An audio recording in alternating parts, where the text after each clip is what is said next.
Traders point நண்பர்களுக்கு சிறப்பு வணக்கம். நம்ம இந்த பதிவில் வந்து செமிகண்டக்டர் அதோட ரீசெண்ட் ப்ராஜெக்ட்ஸு, அதோட ரீசெண்ட் டெவலப்மெண்ட்டு என்ன நடந்திருக்கு அப்படிங்கிறத நம்ம பார்ப்போம். எப்படி வந்து எதிரிய கதற விட போகிறோம் அப்படிங்கிறதுக்கான தேவையான தகவல்களை நம்ம பார்ப்போம். ஒரு சில செமிகண்டக்டர் ஸ்டாக்ஸு நம்மளுடைய பார்வைக்கு வந்ததை நம்ம வந்து பிஇ எவ்வளோ இருக்குது, வேல்யூவேஷன் ஃபினான்ஷியல் வேல்யூவேஷன் ரேஷியோஸ் வந்து எவ்வளோ இருக்குங்கிறத மாத்திரம் நம்ம பார்ப்போம். இப்போ இந்த செமிகண்டக்டர் அப்படிங்கிறது ஒரு கனெக்டிவிட்டி இருக்கக்கூடிய ஒரு மெட்டலுக்கும் கனெக்டிவிட்டி இருக்கக்கூடிய ஒரு இன்னொரு இன்சுலேட்டர்ஸுக்கும் நடுவில் வந்து இவங்க ஏதோ செய்கிறாங்க. இது அந்த அளவுக்கு தான் எனக்கு தெரியும். ரொம்ப இன்ஜினியரிங் டெக்னிக்கலாக நமக்கு தெரியாது. ரொம்ப சின்ன சின்ன கட்டிங்லாம் நமக்கு தேவைப்படுங்கிறது நமக்கு புரிய வருது. இப்போ இவங்களுடைய மேஜர் பிளேயர்ஸ்லாம் யார் யார் இருக்கிறாங்கன்னாக்க, எப்படிலாம் வருதுன்னா இன்டகிரேட்டட் டிவைஸ் மேனுஃபேக்சரர்ஸ் அப்படின்னு சொல்லிட்டு ஐடிஎம்னு பிரிஞ்சிருக்கு, ஃபேப்லெஸ் கம்பெனிஸ்ன்னு பிரிஞ்சிருக்கு, ஃபவுண்ட்ரிஸ்ன்னு பிரிஞ்சிருக்கு. இப்போ ஒவ்வொன்றுத்துக்கும் இன்டெல், சாம்சங் இவங்கெல்லாம் வந்து ஐடிஎம்குள்ளே வராங்க. இவங்க எல்லாம் வந்து ஃபேப்லெஸ்குள்ளே வராங்க. அப்புறம் ஃபவுண்ட்ரிஸ்குள்ளே த செமிகண்டக்டர் சிப்ஸ் மேனுஃபேக்சரிங்ஸ்குள்ளே வராங்க. இப்போ இதில் நமக்கு வந்து இன்னைக்கு இதை பற்றி பேச வேண்டியது இதெல்லாம் வந்து ஏன் இருந்தது அப்படின்னு சொன்னால் 2 விஷயம். ஒன்று வந்து ஆஃப்டர் கோவிட் பேண்டமிக் பிறகு நடந்த குளோபல் பெர்செப்ஷன், பிஸ்னஸில் வந்து இருக்கக்கூடிய குளோபல் பெர்செப்ஷன், குளோபலைசேஷனுங்கிற கான்செப்டை வந்து இன்னைக்கு வந்து குளோபலைசேஷன் சிங்கிளாக இருந்த இடத்துல மல்டிபிள் சோர்சஸ்குள்ளே கொண்டு வராங்க. அதுக்கப்புறம் வந்து ஜியோ பாலிட்டிக்ஸ், இந்த 2 விஷயம் நமக்கு வருது. சரி, இந்தியா ஏன் இதுக்கு முன்னாடிலாம் டெவலப் பண்ணலையா அப்படின்னு சொன்னோம்னாக்க, நமக்கு நிறைய அட்டெம்ப்ட் எடுத்திருந்தோம். பட் ப்ராப்ளம் என்னன்னாக்க, இந்த ஸ்கில்டு லேபருங்கிறது, டெக்னாலஜி மிஷின்லாம் வாங்குறதுக்கு எல்லாத்தையும் பைசா இருக்குது. ஆனால் இந்த ஸ்கில்டு லேபர் ரொம்ப சின்ன கட்டிங் அப்படிங்கும்போது இந்த தைவானில் இருக்கக்கூடிய மக்களுக்கு வந்து அதில் ப்ரொஃபிஷியன்சி எக்ஸ்பெக்டேஷன்ஸு ப்ரொஃபிஷியன்சி இருக்குது. அந்த அளவுக்கு நம்மளால் மேட்ச் பண்ண முடியுமான்னா அது மேட்ச் பண்ண முடியல. அப்போ இந்த சொல்யூஷனுக்கு நமக்கு வந்து தீர்வு நமக்கு 2 தேவை. 2 தான். ஒன்று வந்து பார்த்தோம்னா, அவங்க இங்கே வந்து வேலை பார்க்கணும். அவங்களோட சேர்ந்து நம்ம வேலை பார்த்து நம்மளுடைய ஸ்கில்லை என்ஹான்ஸ் பண்ணணும். இல்லாட்டி இங்கேருந்து அங்கே போய் நம்ம வேலை பார்க்கணும். எங்கே தைவானில் போய் வேலை பார்க்கணும். அப்படி வந்து ஸ்கில்ஸை என்ஹான்ஸ் பண்ணிவிட்டு அப்புறம் இங்கே வந்து நம்ம டெவலப் பண்ணணும். இந்த 2மே என்ன ப்ராப்ளத்தினால நடந்தது அப்படின்னு சொன்னாக்க, ஜியோ பாலிட்டிக்ஸ் தான். ஒன் சைனா பாலிசி அதுக்கு இந்த மாதிரி இருந்தது. இப்போ நம்ம வந்து ஒன் சைனா பாலிசியை வந்து நம்ம இன்னைக்கு நம்மளும் ஃபாலோ பண்ணிட்டு தான் இருந்தோம். அமெரிக்காவும் ஃபாலோ பண்ணிட்டு தான் இருந்தாங்க. இன்னைக்கு வந்து இந்த ஆஃப்டர் கோவிட் வந்து நிறைய சேஞ்சஸ் வந்ததில் ஒன் சைனா பாலிசியை நம்மளும் தொடர்ந்துட்டோம், அமெரிக்காவும் தொடர்ந்துட்டாங்க. இது ஒரு சாதகமான சூழல். அப்போ வந்து தைவானோட நம்ம அக்ரிமெண்ட் போடுறோம். இல்லாட்டி நம்ம தைவானோட அக்ரிமெண்ட் போடுறதுங்கிறது சைனாவோட பெரிய பாட்டில் நெக். அதனால தான் நம்ம தைவான்லேருந்து இம்போர்ட் பண்ணுறதை காட்டிலும் சைனாலேருந்து தான் இம்போர்ட் பண்ணிக்கிட்டு இருப்போம். அந்த மாதிரியான சூழல் வந்தது. இப்போ அந்த மாதிரியான சூழல்லேருந்து இப்போ வந்து ஒரு சரியான ஒரு ஜியோ பாலிட்டிக்ஸ் வந்து அமெரிக்கா, யூரோப்பியன் நேஷன்ஸ் வந்து சைனாவை ஓரங்கட்டணும் அப்படிங்கிறதுக்காக பார்த்துட்டு இருக்கிற நேரத்தில் நம்ம தைவான்கிட்ட புகுந்து வந்துக்கிறோம். ஏன்னா அமெரிக்கா சப்போர்ட், யூரோப்பியன் சப்போர்ட் இந்த விஷயத்தில் இருக்கும். சைனா எதிர்த்தாலும் ஒன்றும் பண்ண முடியாதுங்கிற லெவலில் அதை சரியாக போட்டுட்ருக்குறோம். இதில் அக்ரிமெண்ட்டு நம்ம வந்து தைவான் கம்பெனிஸ் 2-3 கம்பெனிஸோட அக்ரிமெண்ட் ஜேவி போடுறாங்க. அதுக்கப்புறம் இது வந்து லேபர் எம்ப்ளாய்மெண்ட் எக்ஸ்சேஞ்ச் வந்து ப்ரோக்ராம்ஸுக்கும் அக்ரிமெண்ட் பண்ணிட்டாங்க. வருஷத்துக்கு 1,00,000 பேரை அவங்க அங்கே இன்டேக் பண்ணிக்கிறாங்க அப்படிங்கிற தகவல்களும் இப்போ ரீசெண்ட் டெவலப்மெண்ட்டில் வந்திருக்கு.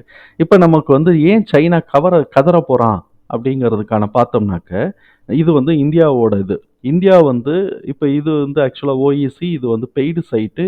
நம்ம ஃப்ரீ ஆக்சஸ் பண்ணுறோம்னா 1 இயர் லேட்டாக தான் கிடைக்கும். 1 இயர் பழைய டேட்டா தான் நமக்கு கிடைக்கும். இப்போ அந்த டேட்டாவே எடுத்து பேசுவோமே, நான் ரீசெண்ட் டேட்டாவை அக்சஸ் பண்ணேன். போன வருஷத்துக்கு வந்து 5.5 பில்லியன், 5.5 பில்லியன் டாலருக்கு வந்து சைனாலேருந்து நம்ம செமிகண்டக்டரை இம்போர்ட் பண்ணியிருக்கிறோம். அதுக்கு முன்னாடி வருஷம் 4.5க்கு பண்ணியிருக்கிறோம். எக்ஸ்போர்ட் வந்து எவ்வளோ பண்ணியிருக்கிறோம், அதில் இப்போ வந்து நம்ம டொமஸ்டிக் டிமாண்டு போக 5.16. இப்போ இந்த செமிகண்டக்டர்ஸ் வந்து நமக்கு ஆல்மோஸ்ட் இன்னைக்கு நம்ம யூஸ் பண்ணக்கூடிய எல்லா தொழில்நுட்பம்னு எந்த இடத்துல வந்தாலும் அந்த இடத்துல செமிகண்டக்டரும் வந்துடும், டிஸ்பிளே வந்துடும். அப்படி வந்துட்டது. அப்போ வந்து இங்கே வந்து பார்த்தோம் அப்படின்னு சொன்னோம்னாக்க, நமக்கு வந்து நான் இப்போ 2022 4.5 பில்லியன் சைனாலேருந்து நம்ம இம்போர்ட் பண்ணியிருக்கிறோம். சைனாலேருந்து தான் மேஜர், 68%, 3 பில்லியனுக்கு. இப்போ நம்ம வந்து போன வருஷம் 5.5 பில்லியனுக்கு வந்துருச்சு. 5.5 பில்லியனுங்கும் போது சைனாட்டேருந்து நம்ம கூட எடுத்திருப்போம். நம்ம எக்ஸ்போர்ட் பண்ணக்கூடிய இது வந்து பார்த்தோம்னாக்க, டார்கெட் வந்து டெஸ்டினேஷன் யுஎஸ்ஏ தான் 83% நமக்கு இருக்கு. இப்ப நம்ம வந்து இந்த சைனாவோட டிபெண்டன்சிய குறைஞ்சு இண்டிஜீனியஸ்ன்னு வரும்போது, இங்கேயும் நல்லாருக்கும், நம்மளுடைய ரெவென்யூவும் நல்லாருக்கும். சைனாவோட ட்ரேட் டெஃபிஷியட்டும் வராது. இதிலேயே பாருங்களேன், நெட் ட்ரேட் டெஃபிஷியட் வந்து -4 பில்லியன் நமக்கு இந்த ஒரு செமிகண்டக்டர்ல மாத்திரமே நமக்கு நடந்திருக்குன்னா, எப்படி பார்ப்போம்? இந்த மாரி இருக்கு. ஸோ, இப்ப இத வந்து நம்ம பண்ண போறோம். இத எப்படி பண்றாங்க அப்படின்னு சொன்னா, நம்ம வந்து நெறைய பேர் வந்து டெஸ்டிங்க காட்டிலும் டிசைன் இதுக்கு வந்து இந்த செமிகண்டக்டர் சிப் மேனுஃபேக்சரிங்க்கு டிசைன் அண்ட் டெவலப்மெண்ட் புரோட்டோடைப் பண்ணிடுறாங்க. பட் அந்த ஃபைனல் ப்ராடக்ட்னு போட்டு ஃபேப்ரிகேட்டட் செமிகண்டக்டர் சிப் கிடைக்குதா? அதுதான் பெரிய பிரச்சனை. அங்கே தான் நமக்கு வந்து ரொம்ப நுணுக்கமான வேலைகள்லாம் இருக்கும்.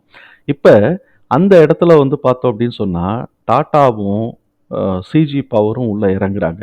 டாட்டா வந்து டாட்டா பிரைவேட் லிமிட்டடா தான் இந்த 2 கம்பெனியும் போடுறாங்க. டாட்டா 2 கம்பெனி போடுறாங்க. சிஜி பவர் 1 கம்பெனி போடுறாங்க. இந்த இதில வந்து 2 வந்து குஜராத்லயும், 1 அசாம்லயும் வருது அப்படிங்கிறது தான்.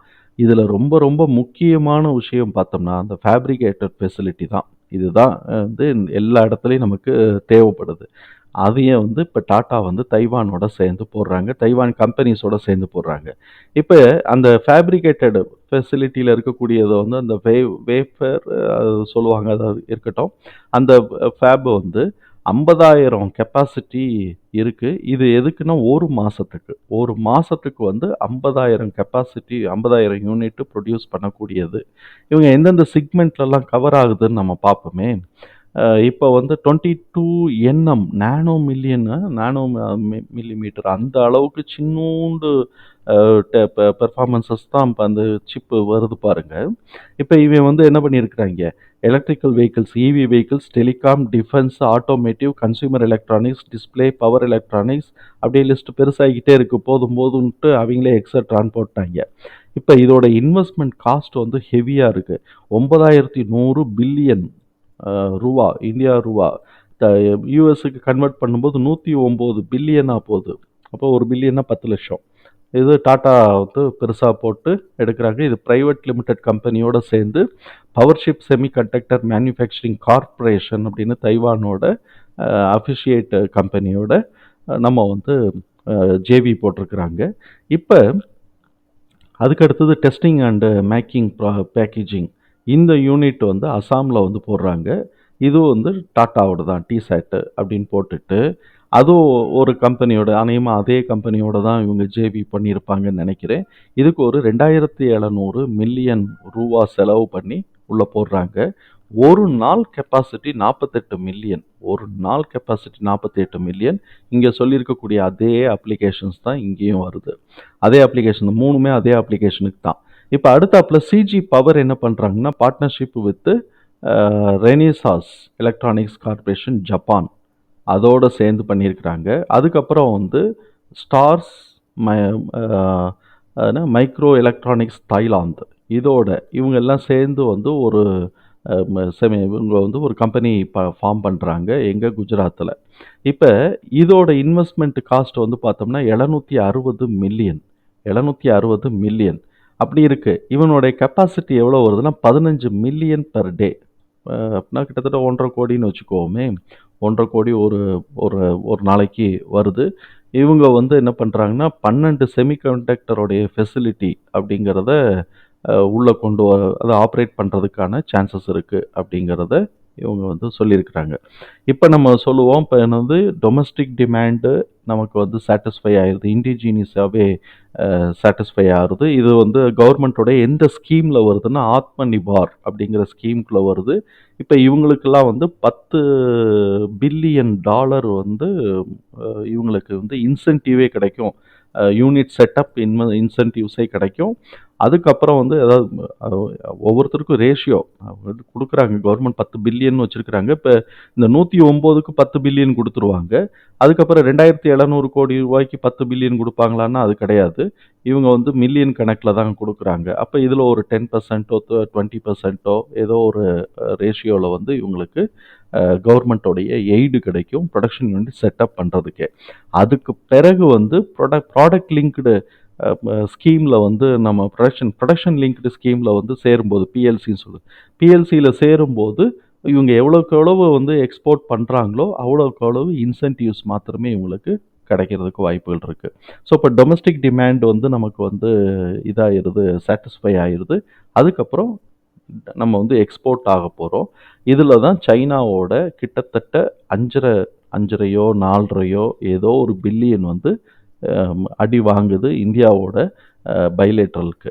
சரி, இப்போ இப்படி இருக்கக்கூடிய இதில் வந்து நிறைய ஸ்டாக்ஸ் இருக்குது. எல்லாத்தையும் நம்ம வந்து செமிகண்டக்டர்னு சொல்ல முடியாது. சில இதில் வந்து அப்ளிகேஷன்ஸ் இருந்துச்சுன்னா உடனே செமிகண்டக்டர் ஸ்டாக்கில் சேர்த்துடுறாங்க. அப்படிலாம் நம்ம சேர்க்க முடியாது. ரியலாக வந்து செமிகண்டக்டர் மேனுஃபேக்சரிங் பண்ணணும், இல்லாட்டி டிசைன் அண்ட் டெவலப்மெண்ட் பண்ணணும்.